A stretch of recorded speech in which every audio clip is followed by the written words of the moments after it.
materinya adalah tematik, mengenal perbedaan antar dua kata yang sama. Tentunya lafadz atau kata yang sama yang namanya tentang kisah Nabi Musa alaihissalam. Jadi pada pertemuan kali ini materinya adalah akan kita membeda-bedakan dua kata yang sama dari beberapa contoh ayat yang bermuatan kisah Nabi Musa alaihissalam. Pertama, sebagai contohnya kita buka dulu lafadz atau ayat dari surat Toha 19, 20, dan 21. Saya baca dulu arti per kalimatnya. Yang pertama, surat Toha ayat 19 berawalan Kola.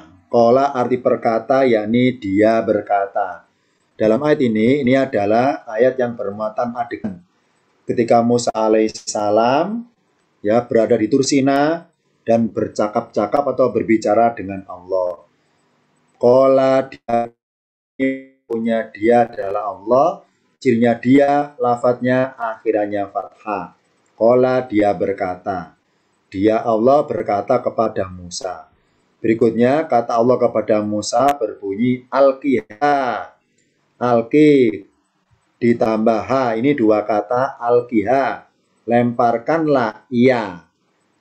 Alqiha, lemparkanlah ia. Yang dimaksud ha atau kata gantinya di sini atau ia di sini adalah termasuk kepada tongkat yang sedang dipegang oleh Musa. Jadi alqiha ya Musa, lemparkan ia wahai Musa. Alqiha ya Musa, lemparkanlah ia wahai Musa. Lalu atau fa artinya maka, arti aslinya maka, boleh arti bahasanya lalu. Fa'alqoha, maka dia yakni Musa, dia berbuat melemparkan. Haitunya, maka dirangkaikan fa'alqoha, maka dia melemparkannya. Ini melemparkan tongkat yang dipegangnya itu. Nah, setelah dilempar, fa'ida, kita terbiasa kenal ida artinya jika atau apabila. Tapi di ayat ini, ida diartikan tiba-tiba. Fa'ida hiya, maka tiba-tiba ia. Ada cirinya di Al-Quran, kapan ida artinya jika, kapan ida artinya tiba-tiba. Cirinya adalah, kalau ida artinya jika, maka kata berikutnya di sebelah kiri itu ada suatu kata yang bermaksud jawaban. Karena kalau ida artinya jika, dalam kaidah ilmu alat tingkatan paket 7, namanya isim syarat, kata bermaksud syarat. Nah, di mana ada syarat, pasti ada jawabnya. Karena di mana ada sebab, pasti ada akibatnya.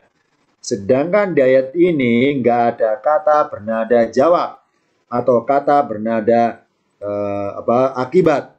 Jadi ida hal keadaan ia itu sendiri. Maka idarnya tiba-tiba. Faida tiba-tiba, faida hiya, maka tiba-tiba ia adalah kata ganti kembali ke lafadz tongkat yang dibawa Musa. Karena tongkat termasuk mu'annats, maka kata gantinya atau ia bisa berbunyi ha, bisa berbunyi hiya.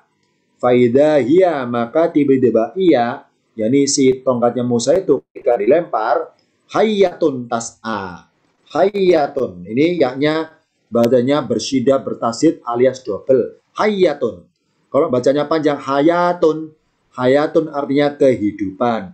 Kalau hayyatun artinya seekor ular, ya. Karena bagat amar buto, maka ularnya cuma satu alias seekor. Faida hiya, maka tiba-tiba ia hayyatun. Dalam kurung ya, dalam kurung maksudnya menjadi. Hayyatun, seekor ular. Tas'a, arti perkata tas'a adalah berusaha bergerak. Berusaha gerak-gerak. Tapi dalam bahasa tafsirnya diartikan merayap dengan cepat. Kalau tas'a artinya adalah bergerak atau berusaha bergerak dengan cepat. Atau berusaha bergerak dengan segera. Makanya dalam ritualnya jamaah haji dinamakan ada ritual namanya bersa'i. Apa sa'i? Orang yang berusaha bergerak dengan cepat. Alias dalam prakteknya adalah lari-lari kecil, lari-lari tapi kecil. Tas'a arti aslinya berusaha bergerak dengan cepat, tapi dalam bahasa tafsirnya diartikan merayap dengan cepat. Jadi Musa melihat tongkatnya berubah menjadi hayatun atau ular, dan hayatunnya atau ularnya tas'a, bergerak-gerak dengan segera atau cepat. Qala dia berkata, di sini qala pelakunya Allah. Hudha, hudha dua kata, hud ditambah ha, ambillah ia. Artinya ambillah ia, tapi dalam bahasa tafsir diartikan peganglah ia. Jadi Allah nyuruh Musa memegang ular itu. Qala dia berkata, Allah berkata, hudha, hai Musa, hudha, ambillah ia. Arti bebasnya peganglah ia. Wala takhaf, dan janganlah kamu takut.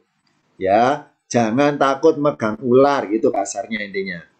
Sanu'iduha, ini terdiri 3 kata. Kalau arti perkata, sa artinya akan, nu'idu kami mengembalikan, ha artinya nya.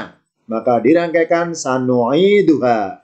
Maka kami, pelakunya dulu ya, kami karena depannya nun. Kami akan mengembalikannya sirotaha.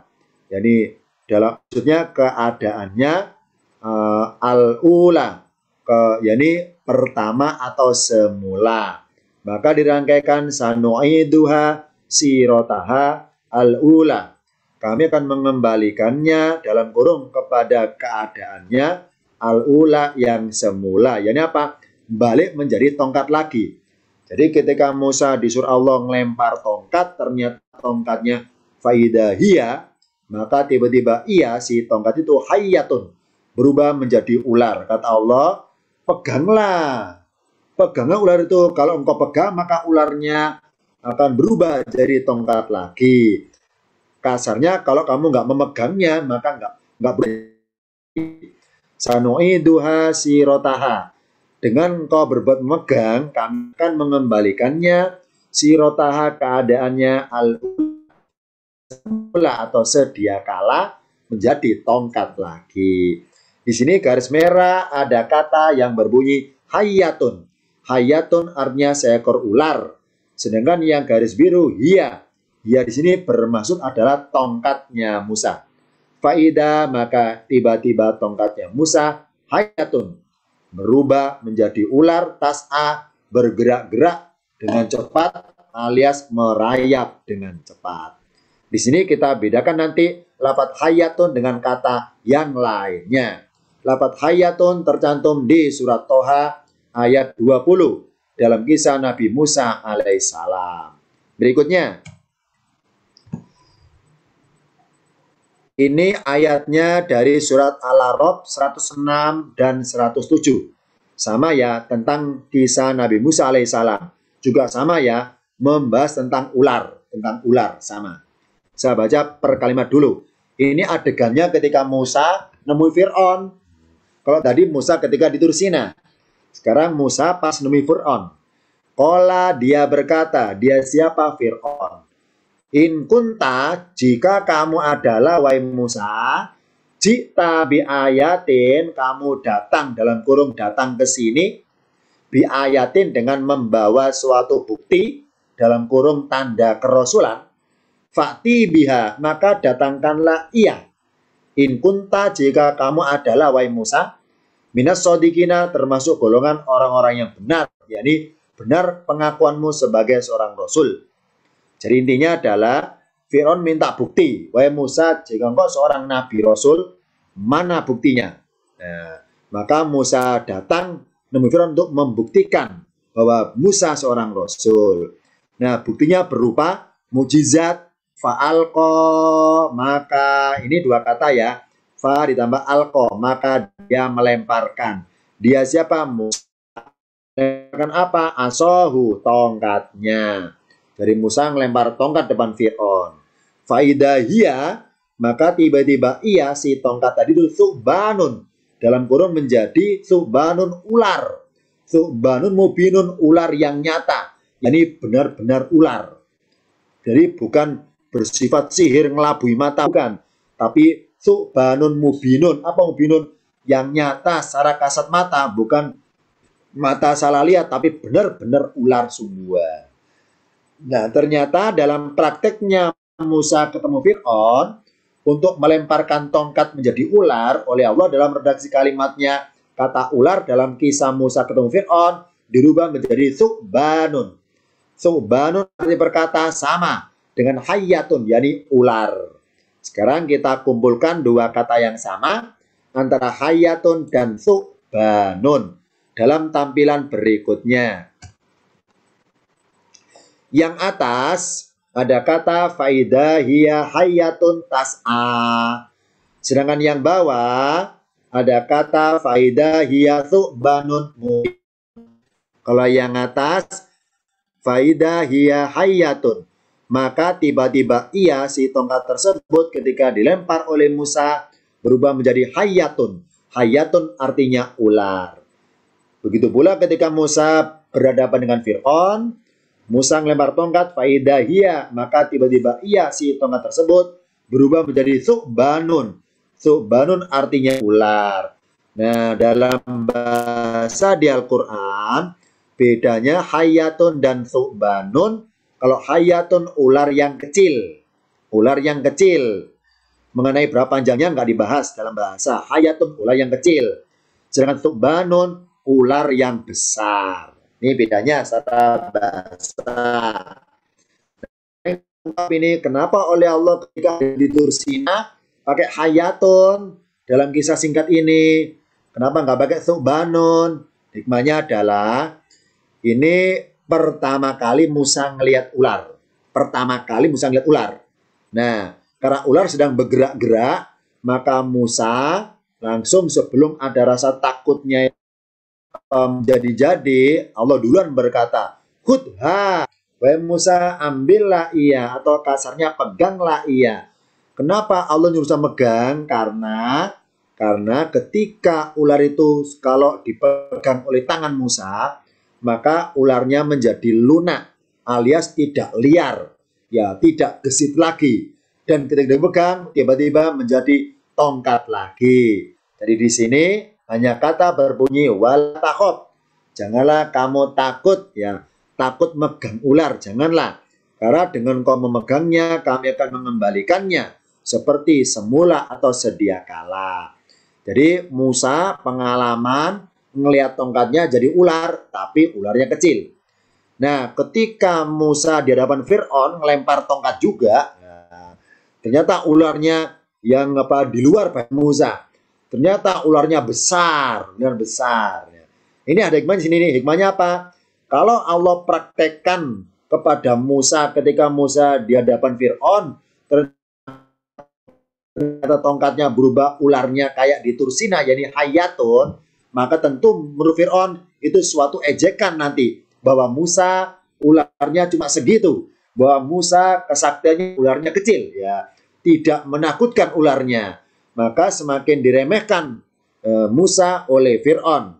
Allah praktekkan tongkat yang dilempar Musa menjadi ular yang besar. Yang buat Fir'aun menjadi takjub atau heran dan sebagainya. Dengan harapan Fir'aun ada rasa pengakuan bahwa Musa memang seorang Rasul. Kenapa?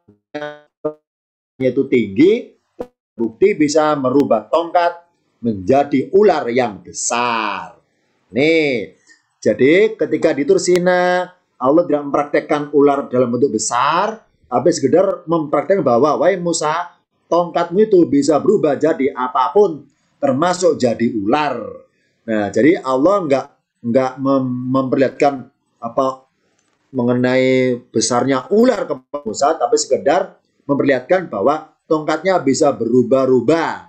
Sedangkan dalam konteksnya Musa ketemu Fir'aun, Allah mempraktekkan mengenai ular yang besar dengan harapan Fir'aun menjadi takut kepada kesaktian Musa yang berupa mukjizat. Ini beda secara bahasa. Hayatun ular kecil, kalau su'banun ular yang besar. Ini pertama. Karena dalam forum atau acara malam ini akan saya tampilkan 5 pasang kata yang mirip-mirip dalam Kisah Musa. Ini pertama, pasangan pertama, yakni Hayatun dan Subbanun. Sekarang pasangan berikutnya, saya buka tampilan berikutnya. Ini adegan ketika Musa bersama keluarganya dari perjalanan dari Madian menuju ke Mesir. Saya baca per kalimatnya ya. Itqala Musa, ketika Musa berkata li ahlihi, kepada keluarganya. Jadi suatu ketika Musa bersama keluarganya pas malam hari hawanya dingin dan gelap gulita, ya, Tursina. Nah, dalam rangka perjalanan Musa sama keluarganya dari negeri Madian. Mana Madian itu? Ya negerinya Nabi Syuaib alaihissalam. Untuk Musa dan keluarganya pengen OTW atau perjalanan menuju ke Mesir. Nah, transit di lereng Tursina yang dalam keadaan gelap gulita, hawanya dingin sekali. Nah, Musa berkata kepada keluarganya, ini sungguhnya aku anastu naron, aku melihat api. Jadi dalam keadaan malam gelap gulita itu ada api. Ada api ini ya. Langsung Musa berkata, saatikum, aku akan datang kepada saatikum, aku datang kepada kalian. Siapa kum di sini? Keluarganya maksudnya. Saatikum minha bi khobarin. Ini sungguhnya aku anastu naron, aku melihat api. Saatikum, aku akan datangkan kepada kalian minha darinya bi khobarin dengan suatu kabar tentang api itu. Ya. Au atikum bisyabin kobasin, atau kepada kalian dengan suatu sifatnya untuk bisa menghadiri dari sebagai alat atau mengambil dari sulu apinya itu agar kalian tastoluna, kalian bisa menghangatkan diri dengan api itu. Karena begitu keadaannya dingin sekali malam itu. Dan akhirnya keluarganya ditinggal oleh Musa. Musa naik ke Tursina sendirian malam hari gelap gulita itu. Falamma ja'aha, maka ketika ja'aha dia mendatanginya atau dia datang padanya. Siapa dia di sini? Musa. Siapa hadnya di sini? Adalah naron. Karena naron api itu termasuk mu'annas, maka kata ganti naron pakai ha. Ini adegannya Musa mendatangi api. Falamma ja'aha, maka ketika dia datang padanya, tiba-tiba Musa dengar suara nudia. Dia diseru. Dari Musa diseru. Ada suara menggema di Tursina itu yang menyuruh pada Musa. Nah, apa bunyi suaranya? Burika. Ini fi'il ya. Fi'il atau kata kerja. Dari kata barokah. Barokah artinya memberi berkah. Kalau burika diberi berkah alias diberkahi. K ini bukan kamu loh ya. Ini K ini huruf fi'il, ini kata kerja barokah. Kalau dipasifkan burika. An burika, bahwa telah diberkahi man finnari, siapa yang berada bukan di api ya, tapi di dalam kurung di dekat api. Jadi Musa mendengar. Ini kasarnya. Wahai Musa, siapa yang berada di dekat api akan diberkahi. Waman haula, dan siapa yang berada di sekitarnya. Wa subhanallah, dan maha suci Allah Rabbil alamin, Tuhan semesta alam. Dari suara menggema, Musa mendengar suara itu dan suaranya manggil-manggil. Ya Musa, wahai Musa, anallahu, sesungguhnya dia, akulah Allah. Ini bahasa iltifat ya. Apa iltifat? Ngalihkan perhatian.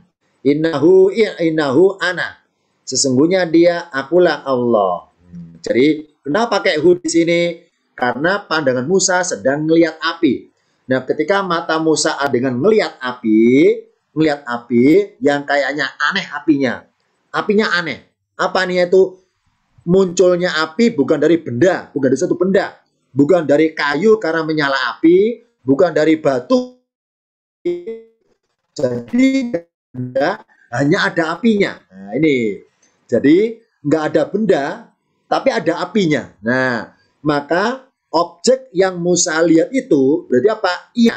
Maka bunyinya, wahai Musa, innahu, sungguhnya iya, sesungguhnya engkau lihat itu, api itu, akulah Allah. Maksudnya apa? Itu cahaya dariku itu. Nah, itu maksudnya. Innahu anallahu, sungguhnya iya, sesungguhnya sosok apa sesuatu yang kamu lihat itu, akulah Allah. Dialah aku, yakni akulah Allah. Jadi kasarnya Allah itu memperlihatkan nur ilahinya lewat api itu. Innahu anallahu al-azizu, maha mengalahkan, arti bahasanya maha perkasa, al-hakim maha bijaksana. Di ayat ini ada adegannya Musa mendatangi api. Ternyata kata kerja yang berbunyi pakai ja'a. Ja'a artinya datang. Falamma ja'a, maka ketika dia datang padanya. Surat An-Naml ayat 8, kata-kata datang pakai lafaz ja'a. Sekarang kita bandingkan dengan kata yang lain di surat lain. Di adegan yang sama. Adegan Musa dengan keluarganya ketika di Tursina malam hari dan cuacanya dingin. Kita buka tampilan berikutnya. Surat Toha 10, 11, 12. Sama dengan tadi, sama. Jadi itro anaron, ketika ro'a itu apa, melihat naron, ketika melihat api. Jadi Musa melihat api, kemudian berkata pada keluarganya, ini anas tunar, aku melihat api. Nah, mudah-mudahan bisa dengar padamu darinya apa hulu apinya atau sebagai obor apinya. Nah, atau Musa berharap ada petunjuk dari api tersebut. Falama ataha, maka ketika Musa datang padanya, dia diseru, ya Musa, wahai Musa, ini sungguhnya aku ana rabbuka, akulah Tuhanmu. Fakhla, kalau berkata maka lepaskanlah laika kedua sandalmu atau terompamu. Innaka, sungguhnya engkau, sungguhnya kamu, bilwadil muqaddasi, berada di lembah yang disucikan, yang bernama Tuan atau Tua, kalau baca pakai tajwid diwakaf tua, ya Tuan, lembah yang bernama Tuan. Nah, di sini adegan Musa mendatangi api pakai fiil kata kerja ata. Sama ata dengan nudia, sama lafadznya. Falamma ataha nudia, maka ketika Musa datang padanya diseru. Musa diseru, ada suara menggema memanggil Musa, ya wahai Musa. Jadi adegannya sama, tapi kata kerjanya Allah bedakan. Sekarang kita buka tampilan berikutnya atau perbedaan paling mendasar apa antara ja'aha dengan ataha. Kita buka tampilan berikutnya. Ayat yang atas adegannya pakai ja'aha. Falamma ja'aha nudia. Maka ketika Musa datang kepadanya atau mendatangi api tersebut, nudia, Musa, falamma ataha nudia, maka ketika Musa mendatanginya datang api itu, nudia, Musa diseru. Ja'a artinya datang, ata juga sama artinya datang. Dalam bahasa di Al-Quran, ja'a dengan ata bedanya adalah kalau ja'a datang dalam kurung identik berat. Kalau ata datang dalam kurung identik ringan. Maksudnya berat apanya? Macam-macam. Tergantung konteks ayatnya. Yang pertama adalah ja'a bisa bermaksud ketika datang merasa keberatan. Jadi terpaksa datangnya. Ja'a bermaksud ketika datang itu membawa sesuatu yang berat. Entah sedang memikul apa. Itu namanya datang dalam keadaan berat. Yang ketiga, ja'a dia bermaksud datang dalam pengertian secara hati nggak suka datang. Tapi karena keadaan yang memaksa membuat dia nggak berkutik, nggak ada pilihan lain, terpaksa datang. Ini namanya ja'a bahasa Arabnya. Nah kalau ata, datang tanpa beban. Datang tanpa beban atau datang tanpa mikul sesuatu ringan, entah ringan pengertian perasaannya nggak ada tekanan, atau ringan pengertian apa yang dia bawa itu sesuatu yang nggak memberatkan, itu ata bahasa Arabnya. Dan yang menarik adalah untuk membedakan lebih detail lagi antara ja'a dengan ata di Al-Quran. Kalau kita teliti selama 30 juz, ternyata kata kerja ja'a di Al-Quran itu hanya Allah tampilkan dalam bentuk fi'il madhi. Kata kerja bentuk lampau alias past tense, ya. Ja'a artinya datang. Ja'a artinya datang. Tidak nemu kata bentuk fi'il mudhari'nya atau kata kerja bentuk presentnya berbunyi yaji'u. Ja'a yaji'u. Nggak akan nemu kata yaji'u. Atau perintah fi'il amar, kata perintah ji. Ja'a yaji'u ji. Sedangkan lafadz ata dalam Al-Quran Allah tampilkan seluruhnya. yakni fi'il madinya bentuk lampaunya, fi'il mudhari'nya bentuk sedang presentennya, dan fi'il amarnya bentuk perintah. Atau ya'ti, fa'ti misalnya, fa'ti bisuratin, fa'tu bisuratin, itu fi'il amarnya, kata perintah. Ya'ti, banyak kata ya'ti di Al-Quran. Ata, apalagi ata banyak. Fa'ti, maka datangkanlah, maka buatlah. Ti kalau berkata ada. Jadi di Al-Quran untuk mengisyaratkan begitu beratnya perbuatan ja'a sampai-sampai di Al-Quran Allah nggak menampilkan lafaz ja'a dalam bentuk present tense atau mudhari. Semua lafaz ja'a dalam bentuk madhi atau past tense. Contoh yang nyata tentang adegan manusia orang-orang kafir di akhirat nanti. Gini bunyi ayatnya berbunyi. Waji'a yaumaidin bi jahannama. Waji'a yaumaidin bi jahannama. Waji'a dan didatangkanlah yaumaidin kafir di jahannam. Kenapa pakai waji'a kok nggak pakai ata atau utia ya? Wa utia yaumaidin bi jahannama. Kenapa pakai ji'a? Ji'a artinya didatangkan. Kenapa? Karena orang kafir ketika itu terpaksa datang. Nggak suka, merasa keberatan, tapi karena mereka terpaksa datangi dalam. Kenapa? Karena memang dipaksa datang ke sana. Ini ja'a. Ja'a datang bermaksud bermuatan berat atau ada unsur beratnya. Sedangkan ata ringan. Nah, sekarang kita bandingkan sekarang dalam adegan ayat atas dan bawah sama adegannya. Tapi kenapa Allah bedakan ya? Yang atas pakai ja'a, yang bawah pakai ata, padahal satu orang sendirian. Kalau bedakan ya, nah mari kita buka catatan suratnya dulu. Kita buka, mundur sebentar dari tampilan yang pertama tadi. Bentar ya, mundur sebentar. Ya. Nama suratnya, surat An-Namal. Ya, surat An-Namal. Ya, memang arti perkataan nama suratnya surat semut. Ya. Surat An-Namal, surat semut. Nah, ini dalam kajian ulumul Quran, surat An-Namal dalamnya mengisahkan. Ingat ya, surat An-Namal memang judulnya namanya surat semut. Kalau kita dengar kata-kata semut, identik kisah Nabi Sulaiman. Padahal kisahnya tidak melulu atau tidak hanya mengisahkan Sulaiman, juga membahas kisah Nabi Musa alaihissalam. Kenapa? Oleh apa hikmahnya Allah taruh Musa surat An-Namal juga kisahnya? Jawabannya adalah dalam muatan kisah-kisah di surat An-Namal itu kisahnya bermuatan adegan yang sifatnya apa ya? Sifatnya berat ya, sifatnya besar, sifatnya heboh dan sebagainya. Jadi ibarat dalam adegan film itu adegan sifatnya serba menegangkan, ya. Serba apa ya? Kalau misalnya itu serba viral ya, serba heboh. Misalnya apa? Singgasana Balkis tempat. Misalnya apa lagi? Nabi Sulaiman dengar suara semut. Sama di sini Musa mendatangi api. Ada berat di sini.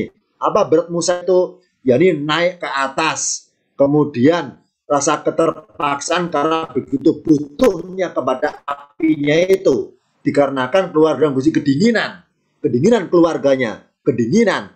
Jadi Musa itu ada punya beban berat untuk membuat nyaman keluarganya selama perjalanan dari Madian ke negeri Mesir. Maka ketika Musa ngapi, itu sesuatu yang membuat Musa penasaran.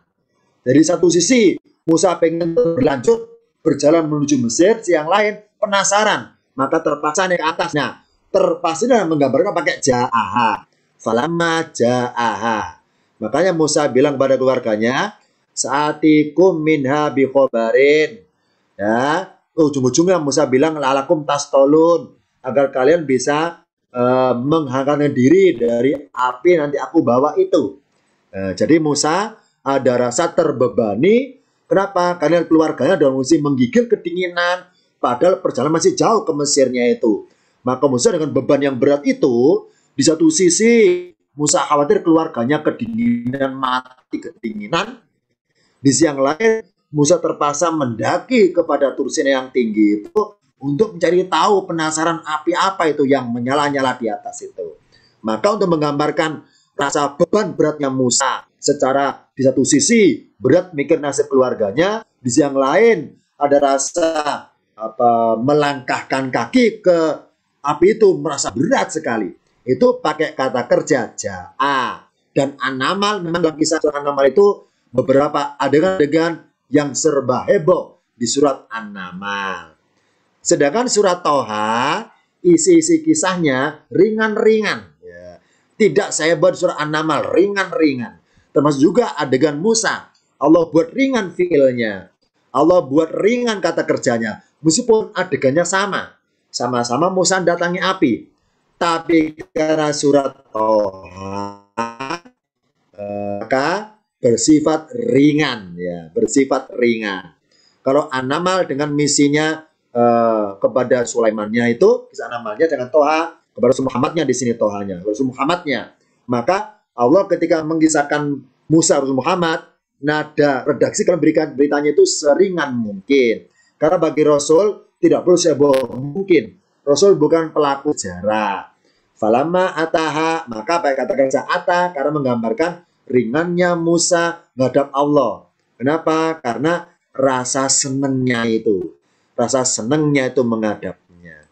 Ya, ini bedanya kalau ja'a datang pengertian ada unsur berat, entah berat ketika melangkah, berat ketika kemauan itu nggak mau, atau berat ketika sesuatu yang ketika berbuat datang tersebut.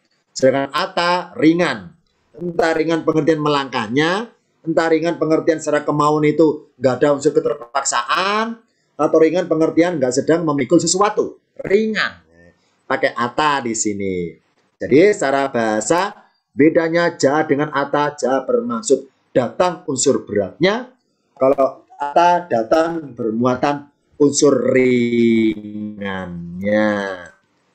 Lagi adil yadaka jaibika takhruj bayda min ghairi su'in. Ini adegan Musa disuruh Allah mempraktekkan segala mujizatnya, hanya jumlahnya tis'i ayatin, 9 mujizat nanti ya. Jumlah tis'i ayatin, 9 tanda mujizat Musa, termasuk ini contohnya. Allah perintahkan, wahai Musa adkhil yadaka, masukkanlah tanganmu fi jaibika, ke dalam leher bajumu. Maksudnya apa? Memasukkan tangan ke dada tapi lewat leher, lewat lubang leher baju maksudnya. Wa adkhil yadaka fi jaibika, wahai Musa. Jadi gini ya, dalam adegan ini Musa merasa ketakutan menggigilnya itu. Wa adkhil yadaka, dan masukkanlah tanganmu fi jaibika, ke dalam leher bajumu atau dadamu tapi lewat lubang leher baju. Takhruj, ini saya akan keluar baydoa, keluar putih dalam kurung tidak bercacat itu, min ghairi su'in, tanpa karena penyakit. Titik. Ada perintah adkhil, masukkanlah tanganmu. Ya, perintah dari Allah adkhil, masukkanlah tanganmu ke dalam bajumu tapi lewat lehernya baju. Ya, ke dadamu itu maksudnya. Ini satu. Adkhil kita bandingkan dengan kata yang lain, dengan adegan yang sama. Adkhil di sini di surat An-Naml ayat 12. Sekarang kita bandingkan dengan surat yang lainnya. Al-Qasas 32. Usluk yadaka fi jaibika wa Musa takhruj baydo'a min ghairi su'in. Sama adegannya, sama. Cuma beda redaksi kalimatnya. Tadi pakai adkhil, sekarang usluk. Kalau berkata alimnya doma ya. Usluk yadaka, masukkanlah tanganmu wahai Musa fi jaibika, ke leher bajumu.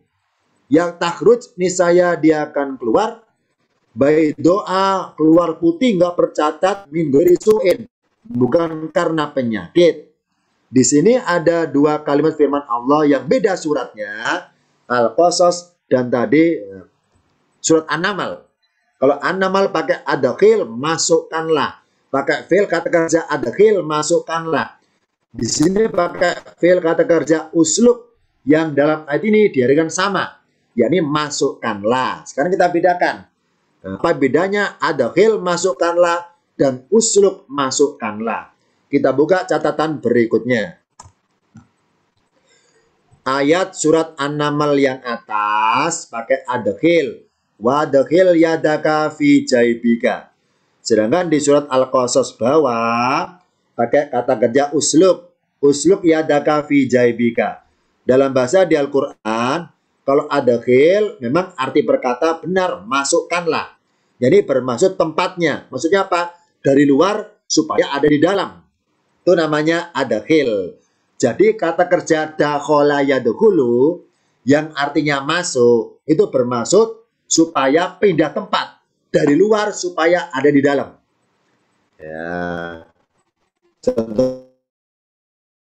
Masuklah kalian udkhulul baba. Masuk kalian ke pintu negeri itu dengan bersujud sujadan. Jadi dari luar supaya ada di dalam. Namanya adkhil. Jadi masukkan tanganmu yang sekarang ada di luar baju supaya berada dalam baju. Itu pakai adkhil bahasa Arabnya. Memasukkan bermaksud supaya pindah tempat bendanya. Sedangkan usluk sama singkatnya masukkanlah, bermaksud geraknya supaya tanganmu itu ada gerak-gerak masuk merambat dari leher baju menuju dadamu. Jadi supaya melipat tangannya dalam dadamu itu.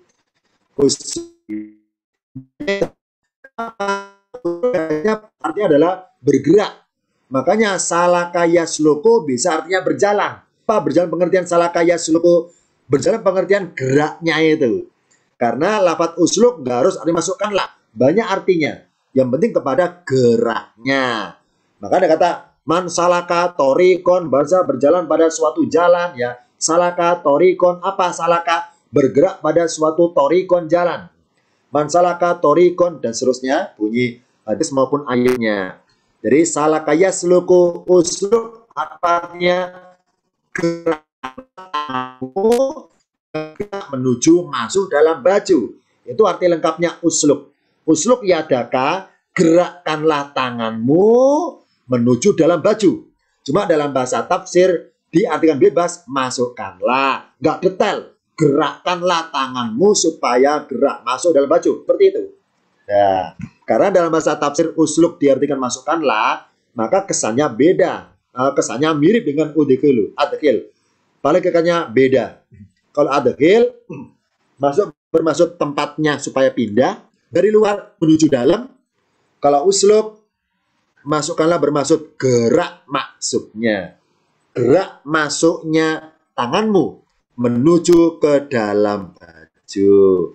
Ini bedanya adkhil yadaka dan usluk yadaka. Kalau gitu, kalau kita bahasa Arab pakai, kita ingin memberitakan dalam hal apanya.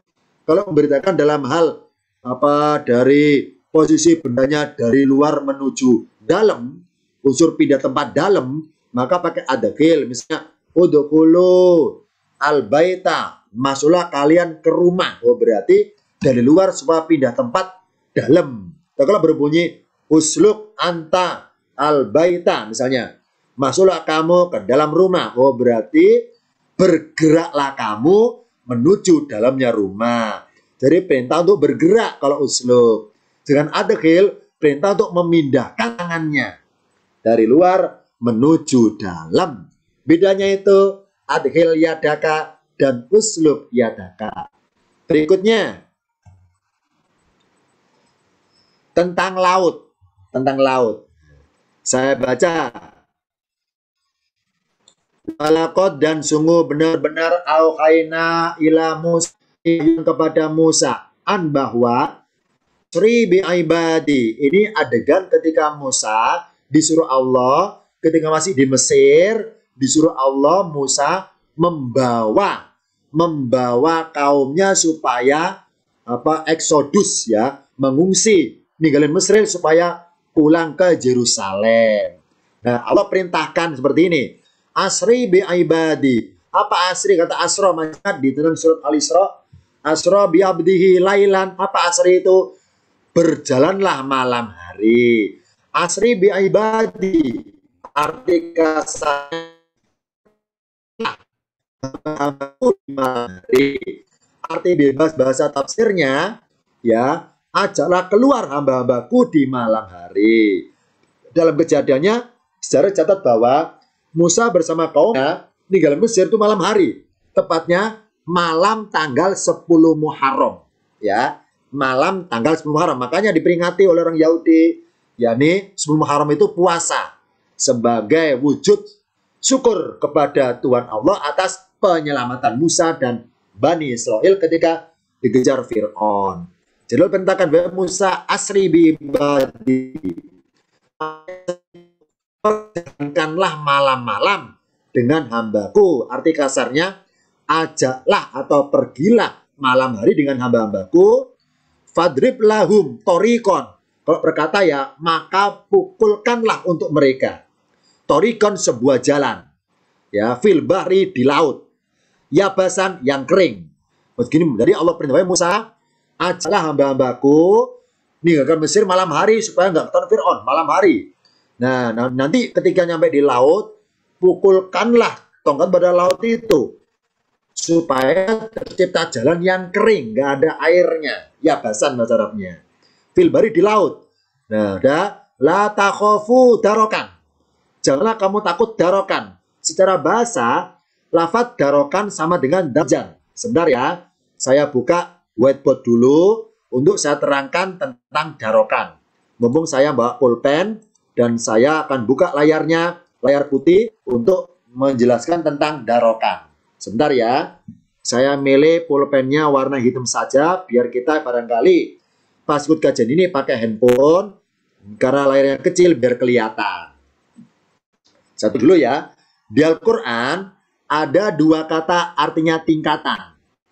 Darojatun, ya, darojatun dan darokatun. Ya. Darotun dan darokatun. Ini artinya tingkatan. Sama-sama artinya tingkatan. Orang bilang derajat, tingkatan. Ya, bedanya adalah kalau darojatun tingkatan yang mengarah ke atas. Sedangkan darokatun tingkatan mengarah ke bawah. Makanya ada ayat berbunyi fidarkil asfali minan nar. Oh, berarti surga itu bertingkat-tingkat. Iya. Nah, tingkatnya surga mengarah ke atas. Ibarat gedung, maaf ya, gedung ya, seperti ini ya. Berarti tingkatan semakin ke atas, ibaratnya tingkat fasilitas semakin mewah. Sedangkan neraka tingkatannya mengarah ke bawah. Oh, berarti neraka yang paling bawah, paling parah siksaannya yang paling bawah. Karena semakin ke bawah tingkat kadar panasnya semakin panas. Itu ilustrasinya. Karena darokatun fit darkil asfali minan nari. Apa darokatun? Tingkatan mengarah ke bawah. Nah, darojatun dan darokatun kan pakai tamar butonim anas. Manas. Nah, kalau mudakarnya darojatun, darojun. Ya, darojun. Sedangkan darokatun, darokun. Ya. Darokun. Nah ya. Nah, ini arti aslinya darokun artinya tingkatan. Darojun sama tingkatan. Sedangkan ayat tadi, mari kita balik ke ayatnya.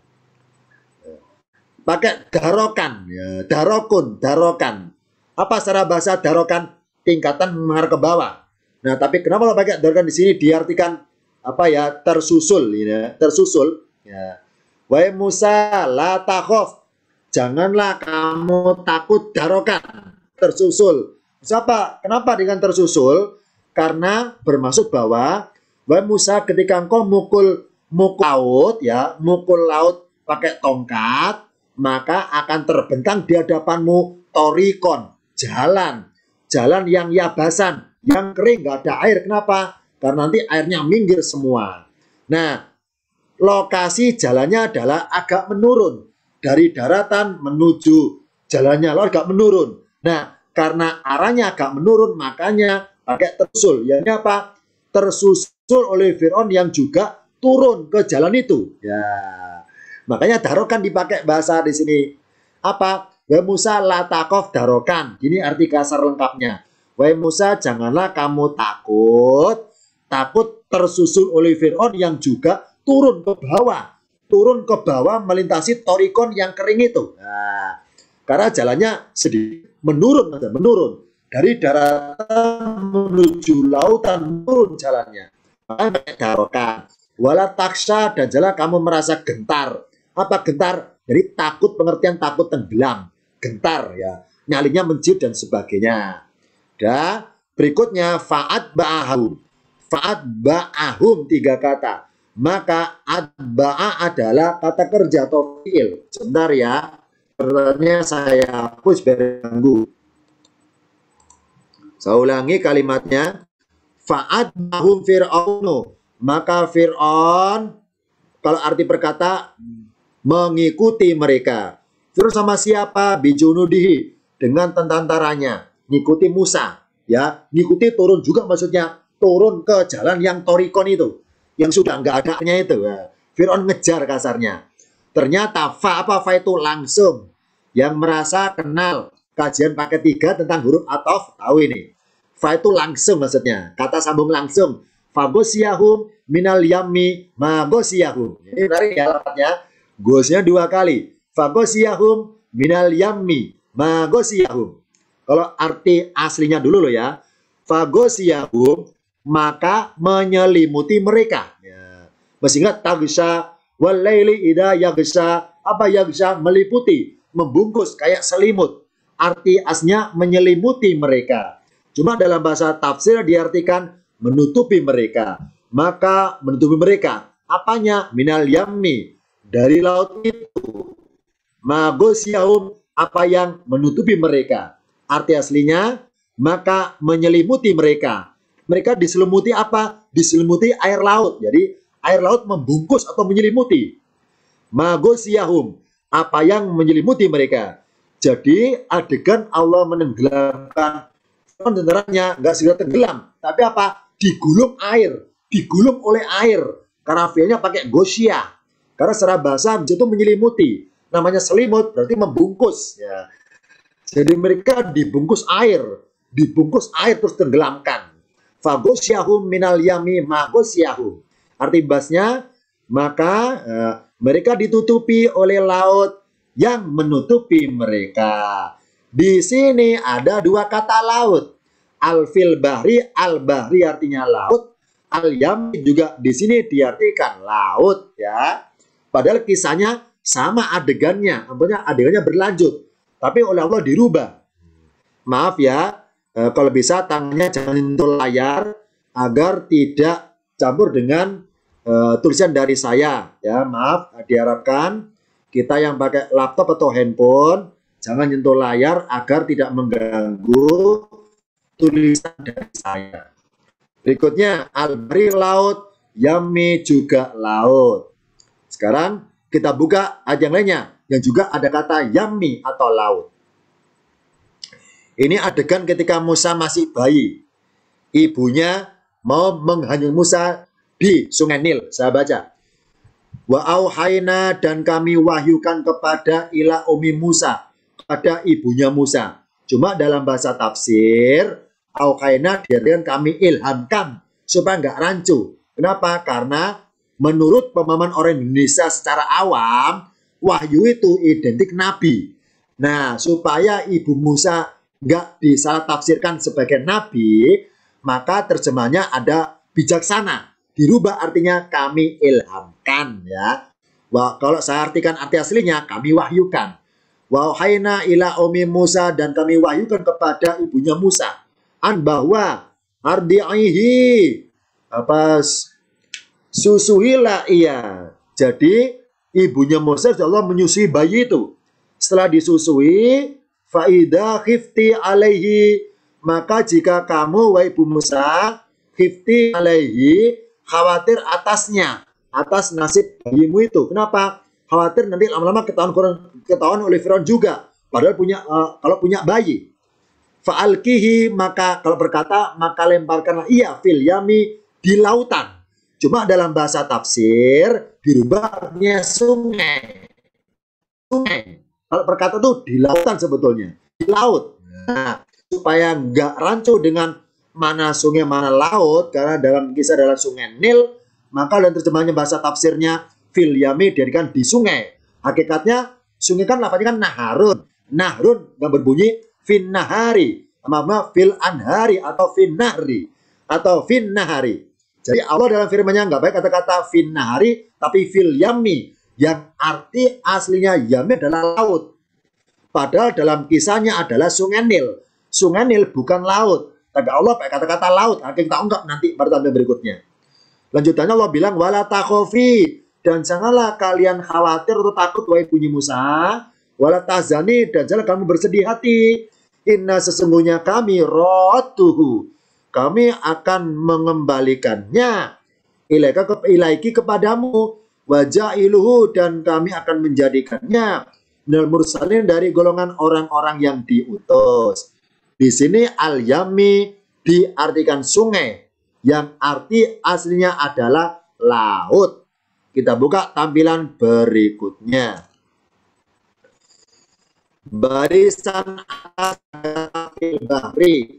Fil bahri artinya di laut, ya.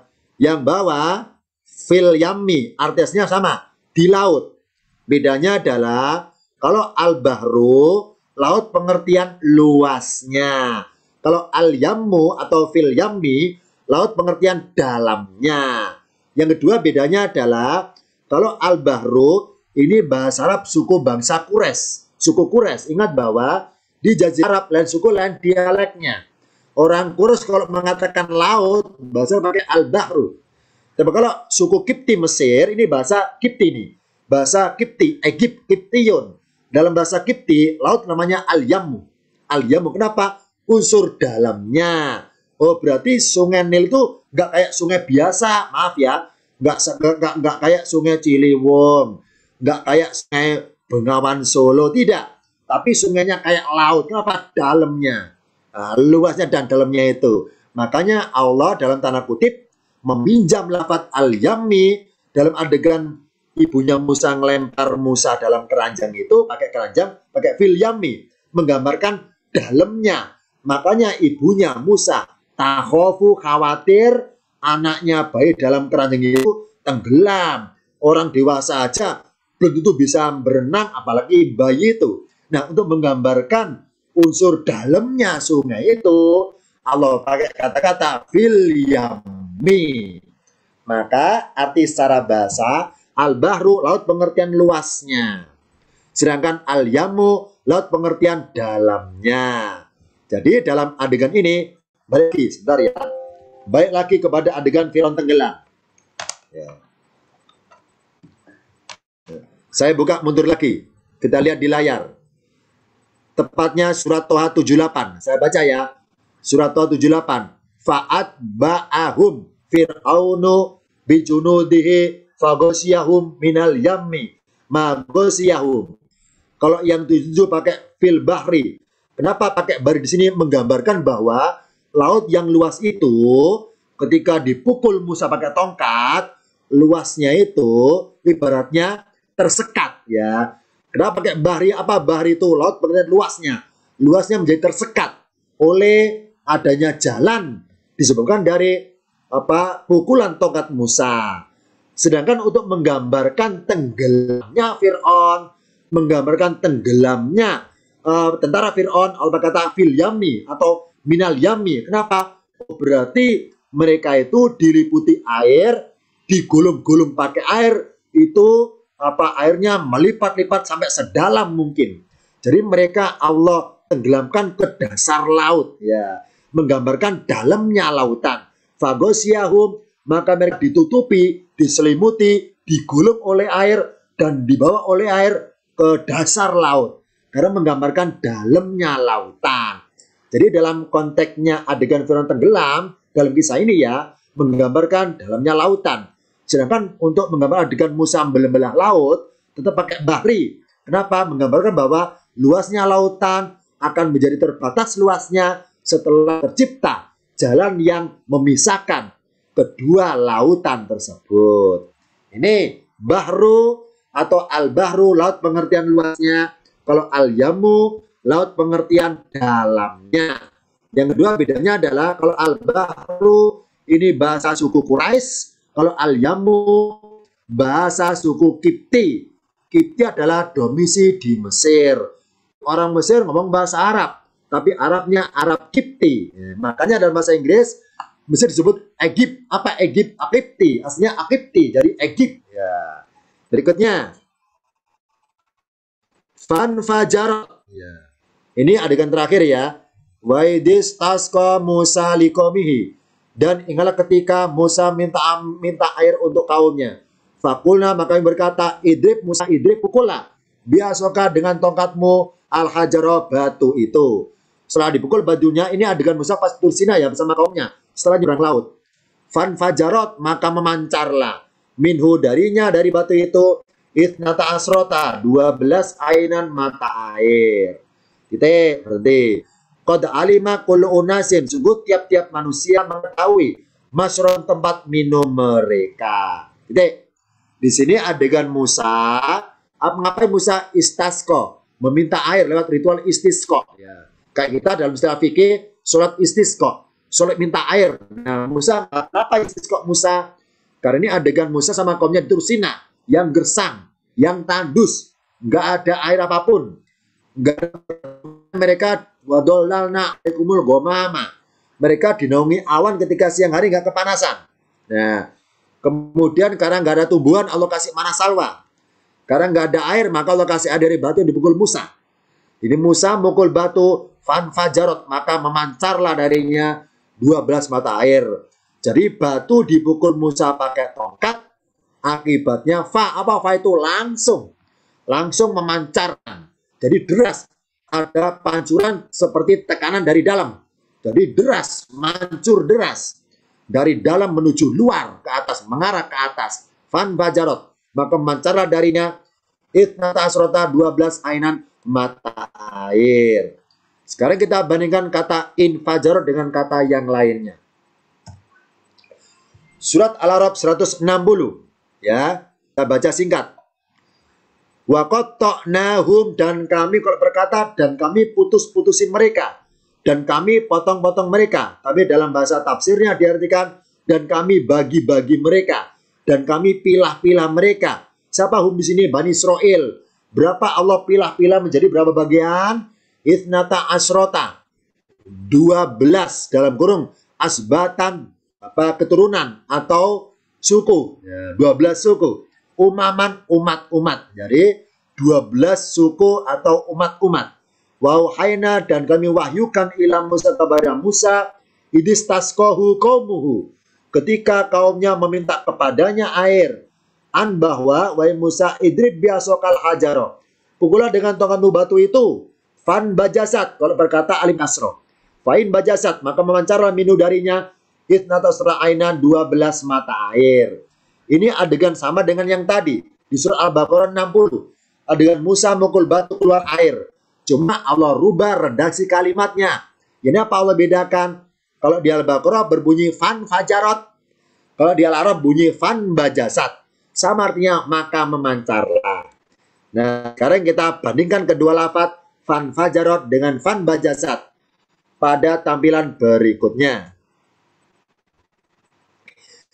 Di surat Al-Baqarah 60, adegan Musa mukul batu keluar air, maka airnya keluarnya pakai fan fajarot lafadznya. Sedangkan di Al-A'raf, airnya keluarnya pakai kata-kata fan bajazat.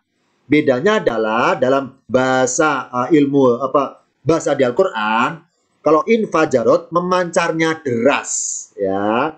Kalau in bajazat memancarnya lirih atau pelan. Jadi dari celah-celah batu keluar air mengalir pelan, tidak mancur, tidak ada tekanan dari dalam. Itu kalau gambaran surat Al-A'raf. Sedangkan di Al-Baqarah ada gambaran airnya itu mancur deras. Ya. Jadi sekarang ada tekanan dari dalam. Nah, ini unik ini kisahnya. Kenapa ya Allah bedakan cara mengkisahkannya? Di Al-Baqarah, Allah kalau cerita tentang Musa, itu seheboh mungkin. Apa tanda hebohnya? Ketika Musa mukul batu, airnya keluar deras. Ya. Sedangkan ketika Allah menceritakan tentang Musa di surah Al-A'raf, kisahnya nggak heboh, biasa. Karena tanah biasanya pakai inba jasad, airnya mengalir pelan. Nah, padahal kejadiannya satu kali ini ibaratnya. Atau kasarnya hanya satu masa, ya, satu musim. Tapi kenapa bedakan? Ya benar mana ini? Musa mukul batu keluar airnya deras atau pelan? Yang benar mana ini? Jawabannya adalah kita buka profil suratnya. Balik mundur ke belakang dulu sebentar. Pojok kanan atas ada kata tulisan Al-Baqarah 60. Ini adalah ayat dari Al-Baqarah 60. Ingat bahwa surat Al-Baqarah turunnya di Madinah. Ya, karena turun di Madinah, maka objek pembicaraannya ngomongin tentang orang-orang di Madinah. Khususnya orang Yahudi yang ada di Madinah. Jadi Allah punya misi mengingatkan kembali orang Yahudi tentang nikmat-nikmat yang mereka terima oleh nenek moyang mereka. Makanya Al-Baqarah 60 ini bermula kisahnya dari Al-Baqarah ayat 40 yang berbunyi, Ya Bani Israil adkuru ni'mati allati an'amtu alaikum. Termasuk ingatlah tentang nikmatnya ketika nenek moyang kalian dulunya bersama Musa kehausan, ya. Coba dibayangkan. Coba kalian, wahai Bani Israil di Madinah, kalian membayangkan dulu zamannya Musa, kondisi kehausan. Bagaimana rasanya orang kehausan? Pastikan sangat butuh air. Nah, ketika orang kehausan, sangat kehausan, melihat air yang deras muncul, itu melihat saja, itu tenggorokan sudah terasa nyaman, ya, terasa segar, sudah terbayangkan segarnya sebelum minum. Ya, itulah nikmatnya melihat air dalam kondisi haus. Ini apa? Belum minum saja terasa nikmatnya. Nah, untuk menggambarkan nikmatnya perlu disyukuri, maka Allah untuk mengingat kembali mereka tentang nikmat itu, Allah mengisahkannya seheboh mungkin. Pakai kata infajarot. Karena ayat pakai it. Apa it? Ingatlah ketika. Supaya ingat kembali peristiwa memancarnya deras air tersebut. Al-Baqarah, kisah ayatnya secara langsung. Jadi apa? Rasul membacakan Bani Israil bersifat langsung. It, ingatlah ketika. It, ingatlah ketika. Maka di Al-Baqarah banyak kata-kata it, ingatlah ketika. It, ingatlah ketika. Sedangkan surat Al-A'raf turunnya di Mekah. Ya, turun di Mekah. Di Mekah nggak ada Bani Israil. Di Mekah nggak ada orang Yahudi. Nah, jadi Rasul Muhammad sebelum hijrah ke Madinah, Allah turunkan surah Al-A'raf penuh. Untuk sebagai apa? Referensi Rasul. Bahan bagi Rasul. Ketika Rasul hijrah ke Madinah ketemu orang Yahudi, diajak berdebat, diajak dialog, bahas Musa, bisa mengikuti tema dialog. Kenapa? Sudah punya bahan untuk meladeni semua debat dari mereka itu. Nah, karena Allah menurunkan Al-A'raf di Mekah dan bermaksud mengarah pada Muhammad, kasarnya Rasul diceritain, wahai Muhammad, dulu ada kaum namanya Bani Israil. Zamannya Musa, mereka kehausan. Maka Musa mukul batu, keluar air. Karena yang diceritakan dari Muhammad, maka kisahnya nggak sebab mungkin. Bukan pelaku sejarah. Ya, bukan pelaku sejarah, bukan Bani Israil. Maka pakai inba jasad. Wahai Muhammad, dulu kejadian ada keluar air. Nah, kata-kata keluar air pakai inba jasad, airnya keluar gitu aja. Allah nggak menggambarkan derasnya. Kenapa? Karena Muhammad bukan Bani Israil.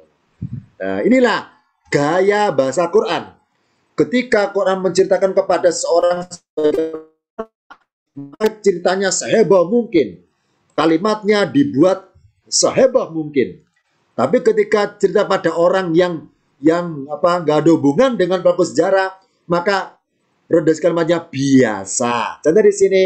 Jadi yang benar adalah dalam kisah Al-Baqarah 60. Ini apa? musuh mukul batu keluar air dan deras memancar. Deras memancar untuk menggambarkan pertama kalinya seorang haus ngelihat memancar air, rasa segar terbayangkan di tenggorokan meskipun belum meminumnya.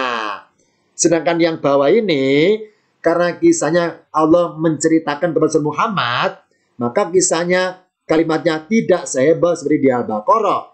Maka fiilnya pun, kata kerjanya pun Allah pakai yang biasa-biasa aja, berbunyi in bajasat. Demikian singkat dari beberapa kata dan juga kita bedakan agar kita menjadi ayatnya semakin tersentuh, semakin dalam kepada mengerti dari muatan ajarannya. Bahwa Quran punya gaya bahasa.